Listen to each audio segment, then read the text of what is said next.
Financial statement class 11 lecture number 4 हमारा चल रहा है बेटा, और 150 डेज का हमारा ये प्रारंभ सीरीज चल रही है। और आज की इस क्लास के अंदर फाइनेंशियल स्टेटमेंट में मैं आप लोगों के लिए एक और इंटरेस्टिंग क्वेश्चन लेकर आया हूं बच्चों। आई होप आपका बहुत अच्छे से इसमें डाउट और कॉन्सेप्ट क्लियर होगा। तो इसी तरीके से हमारे साथ बने रहिए बेटा। यहाँ पर आपको क्लास 11 की अकाउंट्स का पूरा सॉल्यूशन मिलने वाला है। आज की इस क्लास में एक क्वेश्चन है हमारे पास, बड़ा ही छोटा सा क्वेश्चन है बेटा। ये क्वेश्चन हमारे पास में है, स्क्रीनशॉट बेटा आप प्लीज इसका ले लीजिए। उसके बाद इस क्वेश्चन को कैसे सॉल्व करना है उसके ऊपर हम डिटेल में बात करेंगे। फाइनेंशियल स्टेटमेंट में सिर्फ आपके पास में ट्रेडिंग और पी&एल अकाउंट बनाने के अलावा भी छोटी छोटी चीजें हैं, उसे कैसे कैलकुलेट किया जाना चाहिए उसके ऊपर भी हम डिस्कशन करेंगे। बट रटना हमें कुछ भी नहीं है, हमें हर चीज समझनी है। समझने के लिए हमें एक एक चीज का अच्छे से मीनिंग पता होना चाहिए, उसकी इंपॉर्टेंस पता होनी चाहिए, उसकी वैल्यू हमें पता होनी चाहिए बेटा। देखिए इस क्वेश्चन के अंदर हमारे पास में हमें बोला गया है कि हमें कैलकुलेट करना है क्लोजिंग स्टॉक। ठीक है, क्लोजिंग स्टॉक कैलकुलेट करने के लिए हमें बोला गया है। अब जब भी ऐसे प्रकार के क्वेश्चन आपको दिए जाएं तो आप सबसे पहले ये चेक कर लो कि ये जो हमें प्रूफ करने के लिए या जिसको निकालने के लिए कैलकुलेट करने के लिए हमें बोला है, क्या इस प्रकार के क्वेश्चन में किसी के फॉर्मूले में आता है ये? तो जवाब आएगा बिल्कुल हाँ आता है।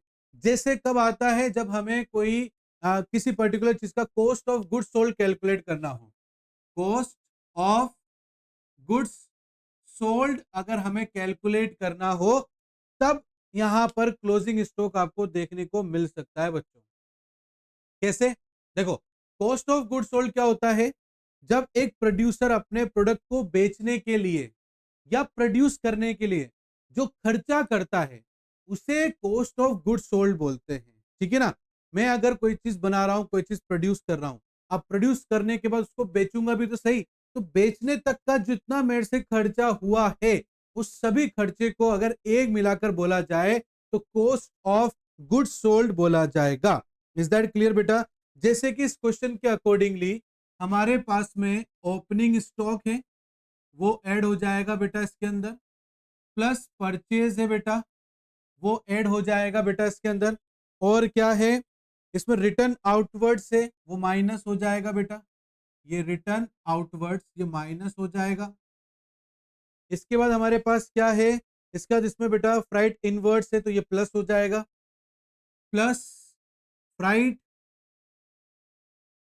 इनवर्ड्स इसमें प्लस हो जाएगा और माइनस हो जाएगा closing stock. Is that clear बेटा? इसका मतलब हमें क्या फाइंड आउट करना है? क्लोजिंग स्टॉक फाइंड आउट करना है। मतलब हमारे पास में opening stock, purchase, return outward, freight charges और closing sorry cost of goods sold का अगर हमारे पास में अमाउंट हो तो हम क्लोजिंग स्टॉक कैलकुलेट कर सकते हैं, राइट? बट समस्या यह है कि ओपनिंग स्टॉक हमें क्वेश्चन में गिवन कर रखा है, परचेज भी कर रखा है, रिटर्न आउटवर्ड भी कर रखा है, फ्राइट भी कर रखा है, बट क्लोजिंग स्टॉक निकालने के लिए हमारे पास cost of goods sold given नहीं है। तो कॉस्ट ऑफ गुड्स सोल्ड हमें निकालना पड़ेगा। अब कॉस्ट ऑफ गुड्स सोल्ड निकालने के लिए हमें क्या चाहिए? तो इस क्वेश्चन के अकॉर्डिंगली हमें कॉस्ट ऑफ गुड्स सोल्ड निकालने के लिए इस क्वेश्चन में जो हमने पढ़ा है उसके अनुसार हमारे पास में नेट सेल्स होनी चाहिए बेटा। कितनी होनी चाहिए? हमारे पास नेट सेल्स होनी चाहिए। और उस नेट सेल्स में से हम माइनस करते अगर हमारे पास प्रॉफिट गिवन होता तो। बट हमारे पास प्रॉफिट ना होकर हमारे पास में ग्रोस लॉस है, तो हमें इस नेट सेल्स में उस ग्रोस लॉस को ऐड करना पड़ेगा बेटा।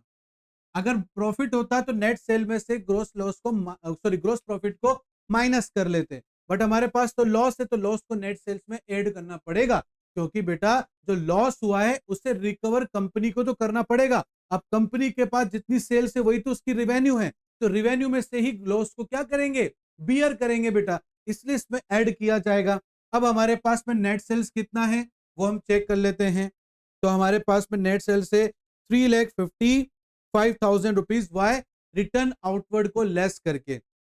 जैसे कि देखो मैं दिखाता हूं आपको नेट सेल्स कैसे निकालना है आपको। क्वेश्चन के अकॉर्डिंग हमारे पास में जो सेल्स है उसमें से हम माइनस कर देंगे उसका रिटर्न सॉरी क्या माइनस कर देंगे उसमें से रिटर्न इनवर्स माइनस कर देंगे। सेल्स में से हम माइनस कर देंगे रिटर्न इनवर्स माइनस कर देंगे।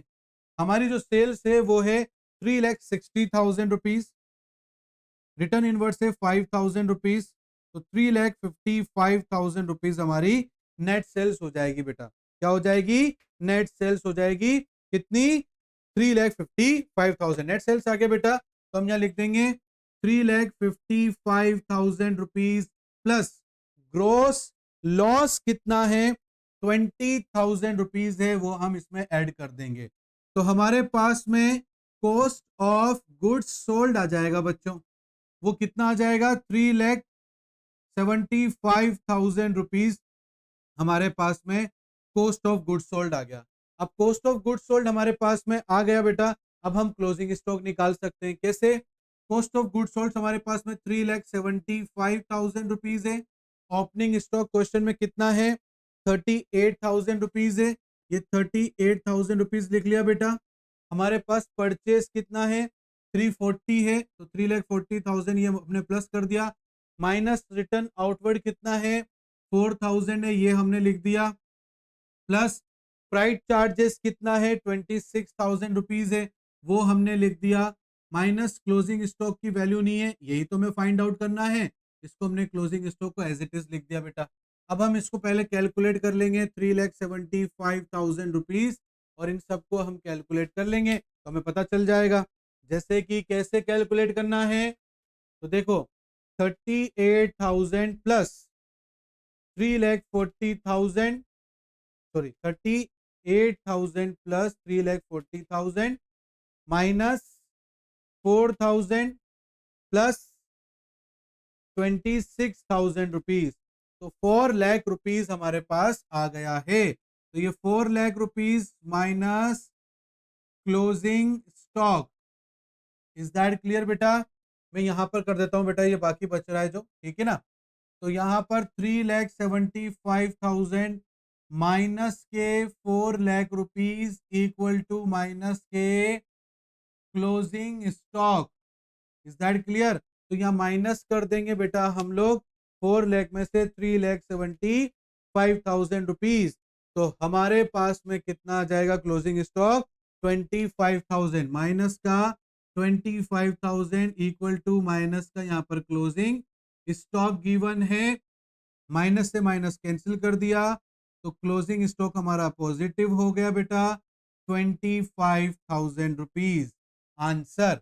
तो इस तरीके से हम हमारी क्लोजिंग स्टॉक को निकालेंगे बच्चों। आई बात समझ में आप लोगों को?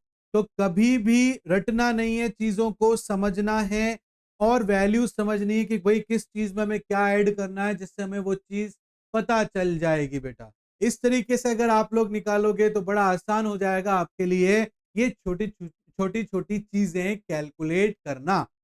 आई होप आपको अच्छे से समझ में आ गया होगा बेटा। फिर भी अगर आपको कोई डाउट रहता है तो आप कमेंट करके हमसे पूछ सकते हो, और कमेंट करके ये जरूर बताना है कि आपको हमारी ये क्लास कैसी लग रही है बेटा। लाइक करना है, शेयर करना है, सब्सक्राइब करना है, बेल आइकन को प्रेस करना है। मिलता हूं नेक्स्ट क्लास में, तब तक के लिए thank you and bye bye बच्चों।